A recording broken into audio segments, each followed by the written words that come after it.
Hello, welcome to video 3 on workflows in CollectionsIndex. We've already seen how workflows can be used to guide users through procedures. In this video, we'll take a peek behind the scenes to see how you can customize and edit this powerful tool. Having access to the workflow engine in CollectionsIndex can allow you to edit and create your own workflows for your system.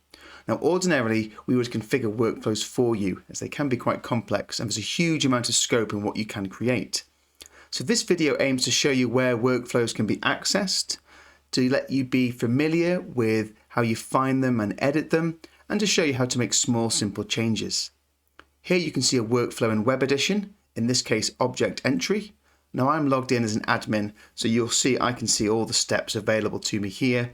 And just to quickly recap on our previous videos, what we see here are steps that guide users through procedures through a series of tasks that must be completed. So you can see I've completed task number 1 here. And the steps between starting a workflow and finishing depend on the choices entered by the user. So not every step or task is necessarily completed every time.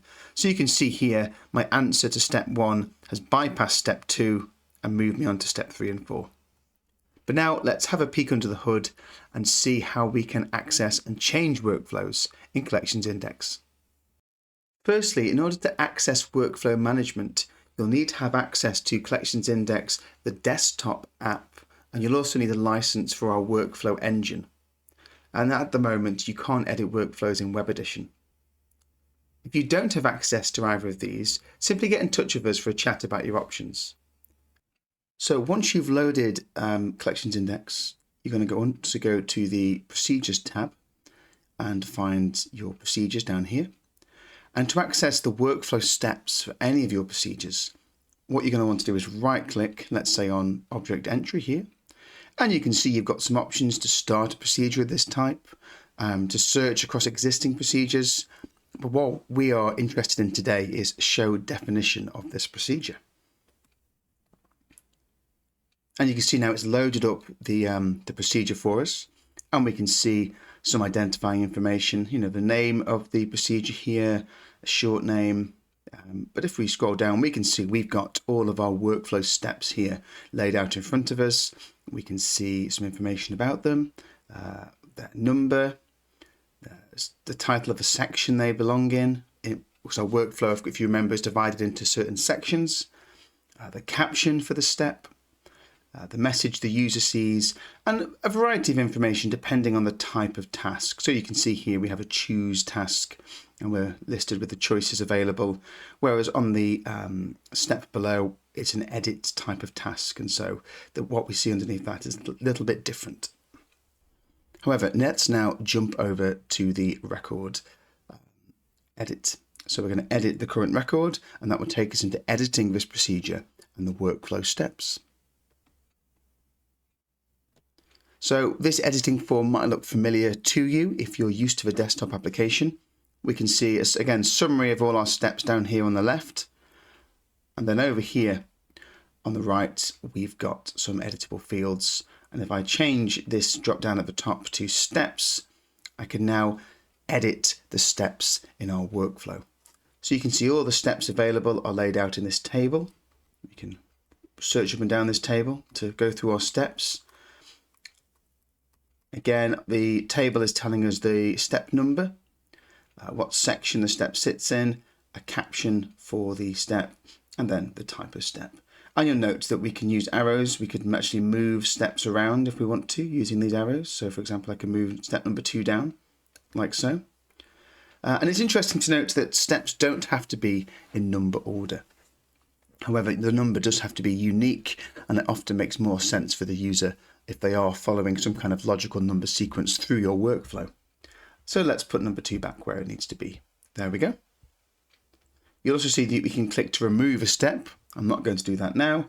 And we can click add to add a new step into our workflow if we want to. When we click on a step, you'll see that the information below changes.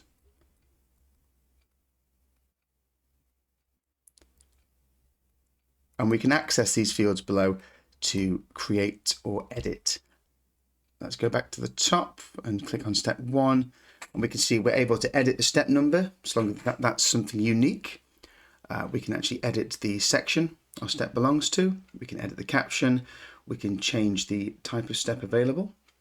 So let's just go through what these types are, and I'll pop up some examples from Web Edition workflows so you can see what they look like when you're doing them. So first of all, we have a message step. So this displays a simple message for the user to read and then press complete. Or alternatively, you can set a gather step. So this step has checkboxes so the user can tick, and so they can record a certain range of answers against this step. Then we have a choose step. And another example has just popped up here, and this is a drop-down menu where the user has to pick one option, and this can be really useful because it can then determine what future steps the user has to do through the workflow, so your choice can guide you on a different path through the procedure. So that's choose steps. Next we have a view step. So what the view step will do, and again we'll have another example here, so we can see and set certain fields from objects or other types of records. So in this example, it's just reviewing a brief description, but this could be a lot more fields, or it could be reviewing a procedure record so far. Next up, we have an edit step, and this is where certain fields are shown to us that we can change and edit. So for example, adding information to the procedure record as you go along through the workflow. Similar to that, we have a create step. So just like the edit step, it will show us fields that we can fill out, but this is going to create a new type of record. So perhaps creating a new procedure or object record as you go along. Next up, we have an add step. So there's an example here, and this is where you can create a step where you can add governed items to your workflow. So you can go and search your records, your collections, and add them as governed items to your procedure. After that, we have the report step. So this is an example where you can launch a report that's in your system, such as an object entry form, if you've got that set up. Next up is an import step. So this is a step where the user can upload images or other digital assets and be encouraged to do that as part of a workflow. So you can see those options here in this example. And then the next step in this list is the spawn step. Now what the spawn step is going to do is spawn another type of procedure off the back of this one. So in this example, it's spawning a object entry procedure. And then we have the assign step. So in this example, you can see a user can be picked from a list or multiple users picked, and they'll be assigned the next step in the workflow. So perhaps if you need a manager to sign off or authorize something, you can assign them the next step. And then lastly, we have the alert step. So what an alert step does is allow us to send an email out to other users, other members of staff, maybe to alert them that an object's arrived or a certain step's been completed, and you can put the contents of that email and set that in your workflow. So there's quite a few different types of steps you can see there, and they all have potentially important roles to play in building useful workflows and procedures to guide you through activities regarding your collections. What else can we see here? Well, we can see that below these fields we can edit the message text for our step. We have these things called dependencies underneath. Now, dependencies are added to prevent users from completing some steps before others. So the steps listed are dependent on the current step being completed. So any steps we add in here, we just click add, and then we can just click on add, and then we can actually select the steps that we want to be dependent on this step, but we're just going to cancel for now. Activating answers.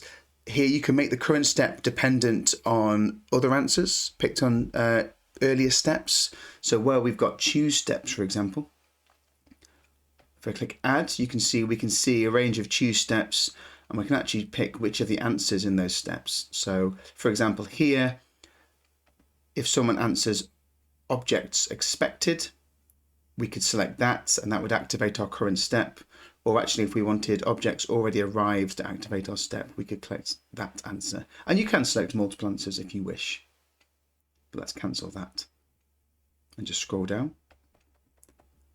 So user role, here you can specify what kind of users are allowed to carry out this step. So if it's blank, anyone can do it, but you can maybe set a certain workflow role to be in this step. So again, if you wanted a stage of your workflow that only someone with kind of senior permissions can approve, you could set them in here.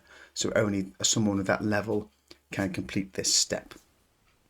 Milestone status is where you can apply a status to the workflow when you get to this step. So maybe this workflow marks the procedure as authorized, for example, and you can see there's a term list here which you can control and add to and develop to whatever you need it to be. And then next door to this we have milestone steps. Now these are steps in your workflow which become locked once you've reached a milestone. So for example, when a loan is agreed, you lock information on which the decision is based. Auto fields are a list of fields which are automatically filled out when the step is completed. For example, you could set the procedure begin date to be populated with today's date on the completion of this step. Validations are slightly more complex. So these are a list of rules that can be run prior to completing the step. So for example, you could prevent a step being completed maybe if maybe an associated object has the wrong number prefix. Maybe this step has to have certain objects with the correct prefix. And then task options is kind of a miscellaneous group. These are various options that can be added to change the behavior of the step. For example, there's an instruction called complete procedure that means this step will mark the whole procedure as being complete. So there's certain instructions we can put into task options. And then we'll see various fields below depending on the type of task. So you can see here we've got a choose task. And so we list our choices here as to what, we could add another one. We could say number 3, unknown, for example. If I go to an edit task, you can see the fields change and we can select what type of record we're editing. And we can change the fields like so. And again, if we were to click a create task, you can again see we have what kind of record is being created. In this case, Mus Catalog is an object. And again, what fields we populate. And if I pick another one, the gather step, for example, we get a list of the checkboxes that will be filled out. So there will be some variation in fields depending on the type of step. And then finally, we've got this notes box down here. Notes doesn't have any effect on the workflow itself, but it's a place you can store some notes about the workflow and about this step that might be relevant for someone editing it or looking at it. But what you type in here doesn't have any mechanical effect on the status or direction of the workflow. So that's a quick look at this workflow editing form. Like I say, workflows can be quite powerful and quite complex, but this is where you'd access those if you wanted to tweak or edit small details. And what we'll do now is move on to some examples of making some simple changes to workflows. So in this first example, I'm looking at a step in a object entry procedure. Now this is towards the end of the procedure. Effectively what we've determined during our object entry is that this object is entering our museum and it's going to be a loans in. So now that we've got to near the end of our object entry workflow, we're effectively going to complete our workflow and we've got a message. So this step is a message step and it's telling us to click complete to close and complete this workflow and then start to continue with your loans in procedure outside of the system. However, in our case, let's say that we've actually got a loans in workflow as well. So we don't want to instruct people to do something outside of the system. What we want to do is instruct them to start a new loans in workflow. So we want to edit the text in this message. So on the desktop app, I'm going to go to Entry, Show Definition of this procedure. And then I'm going to click on Record and Edit Current. I can see the steps here. On the left and on the right, I'm going to click on steps to edit them. Scroll down to the step I want to edit, which is 34. I'm going to edit the message in this message area to highlight that it's going to be a loans in workflow rather than something outside the system. And then we can just press save. And that's now saved our changes. Let's go back to our web edition workflow and see what's changed. So I'm here now on a new object entry workflow. Because I'm an admin, I can click on any of the steps and just preview them. And if I click on 34, you can see our new text is now present on this step. So that's a simple example of how to edit the text on a message within your workflow. So I'm now looking at our second example, and this time it's a loans in workflow. And we're going to look here at step 5. Now this is an edit step. So we're going to be filling out some fields to populate the procedure record for our loans in. So if I click on step 5, you can see it's opened up a form and we can record some details which are going to be saved in our loans in record.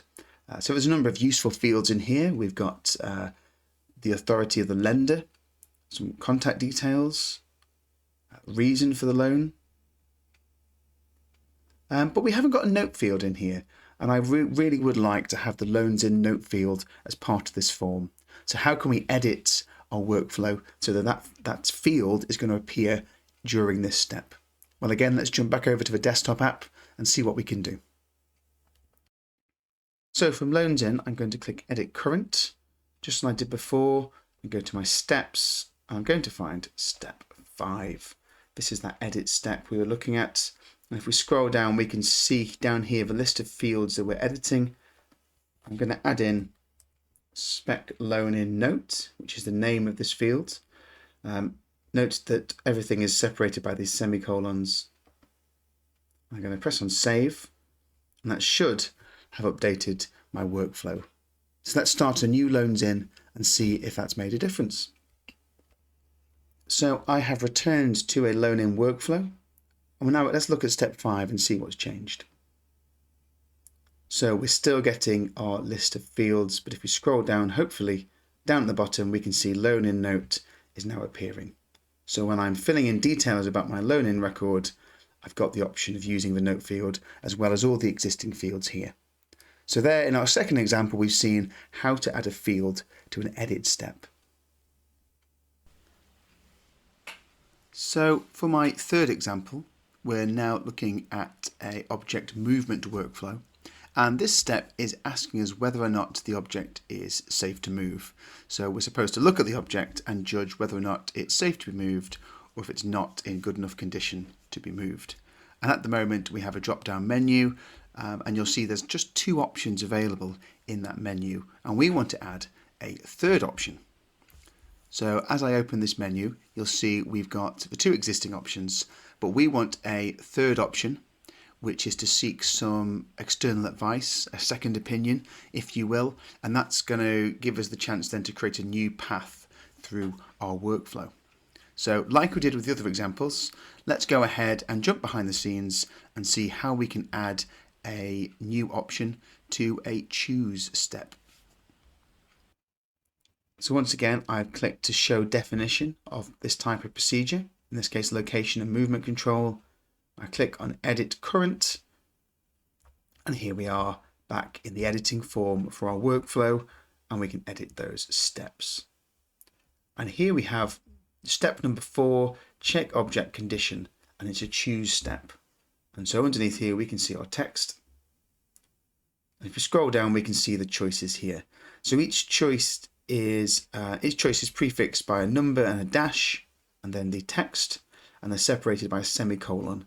So we just need to honor that format. So again, I'll pop a semicolon here to show that I've ended choice 2 and the beginning choice 3. So this is choice 3, 3 dash, and let's say our third option is to kind of seek a second opinion because we're really not quite sure.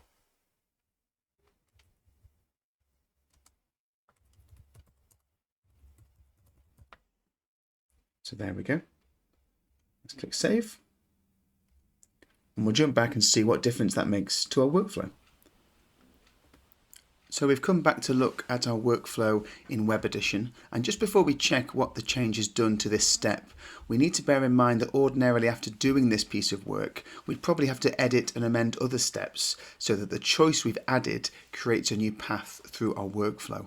But let's check our choice has appeared, and if we look in our drop-down menu now, we should see that third option has appeared. And ordinarily, like I say, we go on and add more steps to complement that new choice. So that's a simple demonstration of a few basic edits to workflows. Like we say, often we will work with you to configure these for you. They can be very complex, but hopefully this gives you the skills and knowledge you need to make some simple changes if required. That's it for this series on the workflow engine. If you don't have workflows enabled on your system, do get in touch and we can speak with you about the options available to you and what procedures and workflows might work best for your organisation. Until then, thank you very much, and I'll see you again soon for another video.